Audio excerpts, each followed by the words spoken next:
Hello, everyone. Welcome to my presentation. And my name is Sara Racca. I'm a postdoc at the University of Zurich. And my main interest regarding onomastics is about urban and socio-toponomastics. And today I will talk about the displacement of all microtoponyms in contexts that are interested by urbanization phenomena. Specifically, I will talk about an Italian case study that I work on. I will start directly with some data. The map that you see here is from a small town in Italy that is called Savigliano. You can see that there is an urban center here, and it's all surrounded by fields. And here we have some example of how people that I interviewed were talking about a place name that is San Giacomo, that means St. James. And we can see in different colors where are the areas in which those different people place the name San Giacomo. One of them, the yellow one, chose a very big area in the countryside and said that he's coming from that area. Also, another person said that she had been living in San Giacomo when she was a child, but that's a very different area. It's the pink one. Also, another person located the San Giacomo area in the countryside, the orange one that is quite little. And another one said that she doesn't know really well that area, but San Giacomo should be where the blue area is. Those data and the one that I will present today all comes from my PhD project that lasts from 2018 to 2022. And it was held in the University of Torino in Italy. And the title was translated in English is Moving Names and Places, Urban Socio-Toponomastics in Savigliano. Savigliano is this small town that I was talking about. It is located in the northwest of Italy, as you can see here in the first picture. The area is 110 kilometers square, more or less. But actually, as we can see in the second image, the most part of the territory is rural. We have fields all here. And there's just a small urban center that is about 4.5 kilometers. The research questions were then, how are the subdivision of a small urban settlement in the mental map? Its inhabitants, but also what do the inhabitants call the portion of landscape that have recently changed from rural to urban? That is the case of many areas in the center of Savigliano. Which old and traditional vernacular microtoponyms are preserved? And finally, if there is some variation between inhabitants depending on their demographic features. That means if they call places in different way depending on their characteristics. So the data were collected in two steps. The first one with a remote collection. We use Google My Maps. That is a feature of Google Maps. It's an application in which you can create your own customized map, adding polygons and calling them somehow, in our case with the place name. And then you can share that. So we asked through social media network to anyone who had lived in Savigliano and wanted to participate to send us their own map of Savigliano.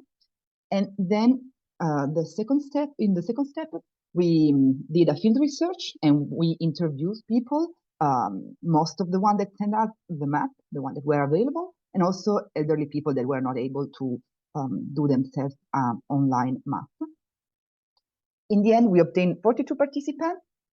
For each of them, we had a map like the one that we can see with different colors for different place names and their location and the list of the place names. And for each participant, we also collected information about their demographic features, as age, gender, information about their familiarity with Savigliano. Also, we collected information about the language competence, because in this area, we have two endogenous languages that are spoken. One is Italian, and the other one is Piedmontese. That is the local language, we can say, and is Romance dialect. So it's slightly different to Italian. Also, we collect comments on place names and location and so on. Then after the collection, we did the analysis. First of all, we made a typification. As we can see in the example, we took all the variants of the same place name and we attribute them to a type, a toponymic type. Then we moved the maps from Google My Map to QGIS, that is software, open source software of geographic information system in which you can work with geographical data. As we can see, each polygon, as the red one that is highlighted here, correspond to a place name and to the location that the person drew for the place name. Then we merge all the polygons for the same toponymic type. See the example, we have the Pieve polygon of one person. In this visualization, we overlap all the polygons that were drawn for the place name or the type Pieve by different informants. As you can see here, then we made another visualization, that is the second one, in which we gave some transparency to the polygons, and in that way we can see how the polygon for the same place names overlap. The darker part is the one in which many people located their Pieve, and the other one that are more transparent are the one in which just few people draw the polygons. And in QGIS, with each of these representation, you have an attribute table. That is this one that you can see, in which you have the name. Each line is a polygon. So you have for each polygon the name, that is the place name, the informant that gave this place name, the toponymic type that we attribute to, and area, other information about the polygon. This is a representation of all the toponymic type. Each color is a type with its own variant inside. They were 41 in total. And then we made some spatial analysis and linguistic analysis for each type. As a result, then after the analysis, we grouped these 41 types into groups depending on their underlying toponymic strategy. That means, for example, there were some types that were new creation from a urban landmark. In other cases, the place name were coming from an historical place name that was preserved, and so on. And among these different groups, there's one that is quite particular because there's a quite uncommon strategy, and it's the one that I will talk about now. As we saw with the example of San Giacomo, are place names in which participants do not agree on place names location. And that was quite interesting for us. So going back to our example, San Giacomo, we see that 40 participants out of 42 gave a place name called like this. That means a lot of people know the place name. And here we see a map of the interest area that is, as we can see, at the border between the urban center and the countryside. So 40 people gave San Giacomo as an answer. 9 of them chose this area in the countryside as an area that they call San Giacomo. They are mostly people older than 67 years old, but there are also 2 people that are younger, and all of them have a great familiarity with the territory. That means they were born in Savigliano, and their family is originally from Savigliano, and so on. 5 participants gave this with different location for San Giacomo. There is this line-shaped polygons. And they also are, again, some of them are young and the others are older than 60 years old. So there's a gap between the two ages. Those people also have a very good familiarity with the territory, but they are few, just 5 people. Then the majority of participants, 26, they gave those polygons as answer, and they have participants have any age from 23 to 79. And different levels of familiarity with the territory. That means some of them were not born in Savigliano, or they are not originally as family from Savigliano, or they don't live in Savigliano now and work in other places and so on. Also, let's remember that we are talking about a toponymic type that is San Giacomo, and means that inside the type we have different variants for the place name. The first one in the countryside, people gave names that are simple place names as San Giacomo, and the local language variant that is San Giacu. Quite similar the situation for this second configuration, that is that almost all the people gave San Giacomo as an answer.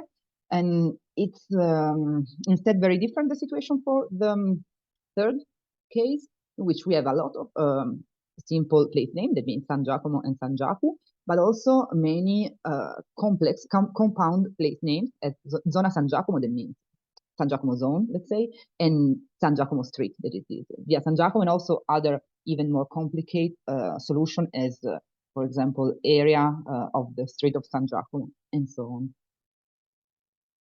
Then we compare our configuration merging all of them in the same picture. And we start to compare them with other data that we have about the place name. First of all, we have a cadastre from 1789 that represent all the rural area of Savigliano, and we have these boundaries, the black one, that represent a rural area that was called actually San Giacomo. So we have historical presence of this name, and we also know why this area was called San Giacomo. That is because there's a church still there that is from the 16th century that was named after San Giacomo, St. James. So that's the motivation of the place name. Also, we know that there's a street that go from the city center to this church that is called Strada San Giacomo Street. And we can imagine that it's at least as old as the church because it was connecting the center to this church. We can also compare the configuration, the location of San Giacomo with the expansion of the urban center. We know that the center of the town in 1789 was this gray area here, and this is the year of the cadastre. Then it stayed almost the same until 1960. But then in 30 years, there was a very big change because in 1991, this is the urban center, and you can see that it started to match with the blue area. And it still is still in expansion. Actually, we have the data from 2021, in which we see that the urban center almost cover all the blue area that people nowadays call San Giacomo. And what we can imagine is that at some point, people did need to find a name to call this new neighborhood. And actually, as it is a very uniform area, it's a residential area with just homes and residential building, they found that the street San Giacomo could be a useful landmark to name the area after. So they start to use the odonym San Giacomo as the new name for this area. To sum up, we have these three areas in which different kind of people, different participants locate San Giacomo. That means that we can say that we have an old location and a new location, and there's also an intermediate location that is just used by few people. And that's actually not really surprising because it means that old people or people that have more familiarity with Savigliano, they are also more in line with the traditional location of San Giacomo, and they are closer to the old referential value of San Giacomo. But what's interesting is that this is not the only one case that we find in Savigliano with this kind of strategy in which we can see, in a way, the movement of the place name in progress. In fact, we have other 4 types, toponymic types, that act almost the same than San Giacomo. And we have the image, you can see the picture here. They all have in common the fact that, as we see, 2 different locations for the place name, the old one and the new one in blue. And also there's a transfer element that we can easily identify. Also, the characteristics of the informant are quite similar in the meaning that the old location is closer to, it's given by people that are closer to the traditional knowledge of the territory, and the new location is more widespread in all the sample, any kind of age, any kind of familiarity with the territory. Of course, all of these types have their peculiar characteristics. That means what we can see, Sumiglia is actually almost the same than San Giacomo. Gattinara, the second one, is a bit different because we have as an old landmark this boundary here is an old farm, while the transfer element is not a street but a hotel that as official commercial name has the same name of this old area, this Gattinara. So that's why people that choose the new location actually use this Gattinara as a motivation for the name. Then we have Chicigneto, in which the situation is quite similar, but the old and the new area are almost overlapped. The difference is that who used the old location says that it's an historical name and that actually match with the information from the cadastre, while the people that choose the new one, that is more as a line, they actually say that they call this area like this just because of the street that is called Via Chicigneto. So they don't know that the name was naming a rural area before the urban expansion. Finally, we have Raviagna, that is quite close to Suniglia and San Giacomo. The only difference is that, well, we have fewer people that know the rural area here. Here we have the street. And actually, as the case of Chichineto, people that use the new location, they are quite close to the street location. That means they don't actually refer to an area with the new name Raviagna and Chichineto, but mainly to the area just to the few surrounding around the street. We can arrive to some conclusion, going back to the research question at the beginning. So about how are the subdivision of a small urban settlement in the mental map of its inhabitants? We can say that in general, there are many internal subdivisions that are called with vernacular names, and the boundaries rarely correspond perfectly. We didn't see all the cases, all the types, but usually, even if the boundaries are not exactly the same, we can see that a place name refers to a similar area for all the informants. There are, although, five cases that act differently, and are the cases that we saw that in which the same vernacular name may refer to different and also different areas depending on the informant that use it. About how people call this portion of landscape that are changing from rural to urban. Well, for the whole corpus, we can say that there are both new creation with the motivation as a new landmark, but also some place names that come from the traditional toponymic heritage. But what we focus on are those places that are referred with traditional names, but they are new places if compared with the one that people referred in the past with those names. About which old and traditional vernacular place names are preserved, we saw that the distinction depends on both the landscape and the demographics of participants. But actually, in the specific case, we saw that traditional names are preserved, but can refer to new area, and that depends, again, on the demographics of participants. And also, it depends on the presence of an easy transfer element that usually is a street with its odonym. Also, we see that original name may change a bit and become the specific part of a complex toponym, and this happened in the new locations for the place name. Is there variation between inhabitants in the way in which they behave with the place names? Generally speaking, yes, but also in our specific case, we saw that the link is between people that are elderly, that are older, and with a strong familiarity with the territory. They usually come with the old location, and young and adults, but also that have strong, both people with weak familiarity, but also young and adults that have strong familiarity, they prefer the new location. That means, to conclude, that we are seeing an ongoing process that is leading to a relocation of some historical and vernacular place names that before were referring to the countryside and now are moving in the direction of the newly urbanized areas. And this process is often unaware. Well, trends that comes from the causes could be, of course, the need of a name for new neighborhoods, but also there's a role of streets that are perceived as valuable landmarks. And also official hodonyms are not really understood as an indication of direction. That means I don't see the name Street San Giacomo as an explanation of the direction of the street, but I perceive the hodonym as an empty label. So if there's a Street San Giacomo, I can easily use the San Giacomo part to name a new area. Also, I think that there's a role of the relationship between inhabitants and the countryside, that is a part of the town that is getting less and less known, and that means that people don't really know the place names that were referred to that parts of the city. I think that this process is not taking place just in Savigliano, because I observe, without going really in depth, in other cities that I know that there are similar processes. So I'd like to conclude asking you if you have some example of some similar strategy in the cities that you know.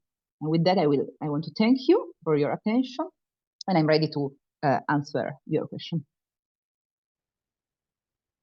Alexa has an interesting question in the chat box, which, if you don't mind me reading out, I feel like this research strikes a nerve at something that's happening all over the world.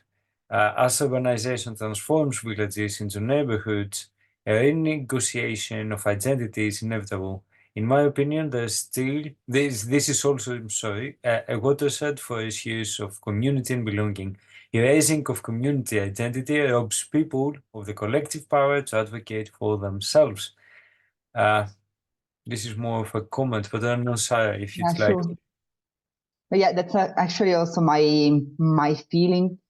I mean, I didn't do the same kind of research in other contexts, so I'm not really sure. But as I said in the presentation, now I started to observe that around me in different cities, and I think it's quite common. It's nothing special, and it's probably more evident in places that are bigger and with more changing around the population. Because I mean, this village, this town that we took as a case study, it's quite small, and population, even if you have new inhabitants and people that go away and so on, the community is quite homogeneous. So still, even if you have this quite, let's say, traditional population, you can see that there are, I don't know, grandparents and nephews that use the San Giacomo and those place names in a different way.